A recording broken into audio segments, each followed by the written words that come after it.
এমো কি করছো? আর কি করবো দেখো, এই যে তোমাদের দাদা ভাই দেশি চিকেন নিয়ে এসছে।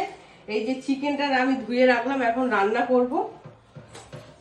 আর এই যে আটা বার করলাম, রুটি বানাবো। তো আমাদের মনিদা বিয়ে বাড়িতে নেমন্তন্ন করেছে, তো আমি যেতে পারিনি। তো কি কি নিয়ে এসছে চলো দেখাই তোমাদেরকে। আসো,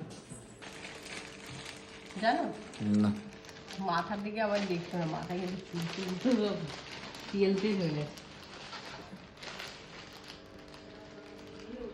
তো দেখো বন্ধুরা, এই যে এগুলো নিয়ে এসছে মনিদা আমার জন্য খাওয়ার জন্য, আর এটা আমার বাবুর জন্য নিয়ে এসছে। আর এখানে নিয়ে এসছে চিকেন। কাছে নিয়ে আসো ভুবন একটু। এই যে চিকেন নিয়ে এসছে আমাদের জন্য। और भी लेकर आया, मटन भी लेकर आया मनी भैया के थोड़ा दिखाइए। এই যে মাটন কষা। তো আমি ভাবছিলাম চিকেন বানাবো, দেশি চিকেন। তো দেশি চিকেনটা এখন বানাবো না, যেহেতু অনেক তরকারি হয়ে গেছে। শুধু জাস্ট রুটি করব, করলেই হয়ে যাবে। তো বন্ধুরা, তোমাদের সবাইকে টাটা, গুড নাইট।